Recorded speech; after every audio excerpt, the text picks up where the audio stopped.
And what are some of the basics that someone has to have in to achieve that? Because yeah, you're talking about a strategy. What are some of those essential elements that someone who has a brand, is just getting started, or they're a veteran, but they don't have that branding element? What are some of the things that they have to have in place? Right. So they're already positioned on Amazon, or they're just getting started? Let's say that they're already on Amazon. They're already positioned on Amazon and they're selling all right. They're selling all right. It's not even close to where they want to be. Exactly. Right. So if you're an Amazon seller, right? So you got to understand that if you're just getting started, you're not going to quit your 9-to-5 job. For sure. Right. And that's just the way it is. We haven't talked about this part of my story, but you know, Curtis, that I'm not only, I did not only work with Natural Slim.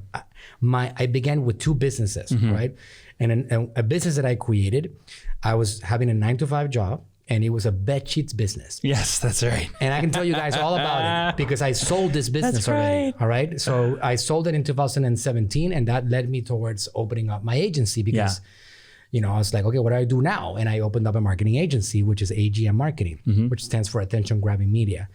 But it's a very fitting name. It's a good name, right? Yeah. Instead of calling it Manuel Suarez Agency, I'm like, let me do something agency more. What? Yeah, exactly. So I created this business, and it was a beautiful model because as soon as I woke up to it, I had a partner, which is still my partner in my agency. His name is Ernesto. He was working with me in this 9-to-5 job every day, right? And in the weekends, he didn't have enough money, so he would take bed sheets consignment. The brand of the bed sheet was 𝗟𝗢𝗥𝗘. And a lot of you guys might have heard about this brand because it's been a huge brand for a long time. Cheap, affordable bed sheets, imitations of Egyptian cotton stuff, right? It's like, in other words, it's trash bed sheets, all right? Being sold for $20. Now, I don't want to say to anybody that, I don't want to insult anybody that's into those sheets. I'm telling you, they're not really high quality. You could get better. You could get better. There's Martha Stewart, there's like Melanie, and there's all these other brands, right? Target brands, etc., that are like more higher end. Or there's 100% cottons or 100% bamboos, etc. Yeah. The point is that he would get these bed sheets for consignment, and he would get them for $11.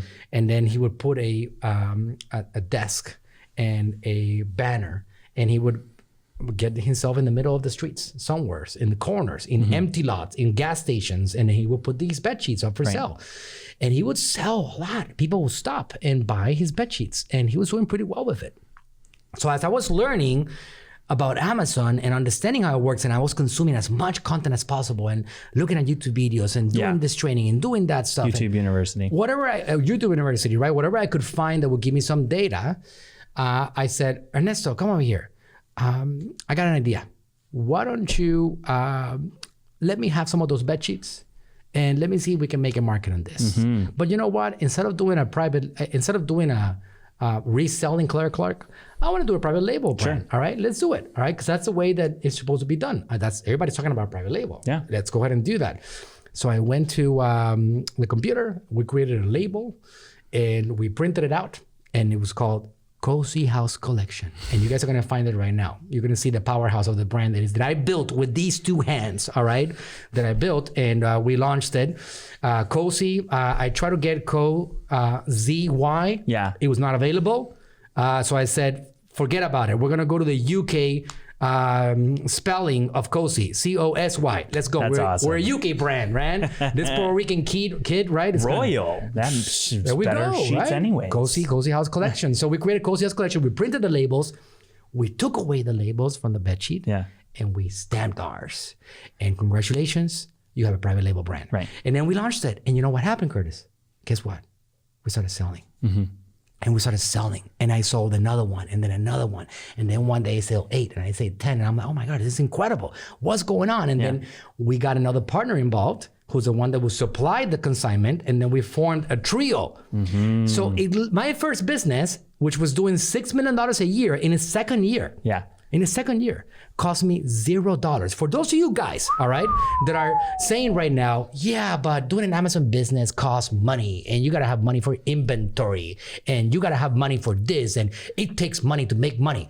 I invested $0. I was bankrupt. You just gotta get freaking creative. Curtis, people say that we're bankrupt. I literally declared bankruptcy in 2010. I had nothing.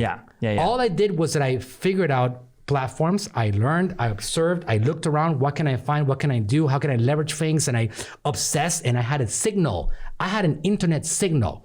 And that was enough because I could afford my cell phone at least, which was $50 a month, all right? Bad quality signal, but I had it, all right? And that was enough for me to watch YouTube videos. And I did that for a while, and that was enough. And I paid with my intellectual property. I paid with, like what they say, sweat equity. And I was able to build this brand, which was very successful. And it became like a powerhouse. Sure. Then from that point on, we made some money, which is why we go back to what I was saying, like what is the route? What are the steps, right? We grabbed some of that money and we built websites and we built funnels. Sure. And we started working on building lists. And I went deep into the social media world, but only after Amazon took off. Sure. Okay.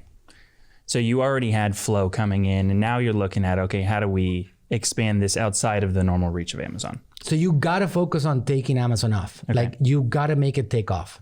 Once you make Amazon take off, you gotta keep on putting your head down and learning strategy, staying connected with Curtis and listening to the podcast and consuming content and watching videos and training yourself and doing that over and over again and putting down that Netflix show or like that binge watching House of Cards on Netflix or the stupid Game of Thrones or whatever the case may be, whatever you're into. If you have big dreams and goals. Game of Thrones, so you don't have to watch it. They all die in the end. There you go. You don't have to watch it anymore. That's the end of it. Yeah. Is that true? I don't know, right? Not all, but most. Curtis, if somebody's watching the show right now, they're going to be so mad. I'm going to get hate mail. I guarantee I'm going to get so mad at mail for that.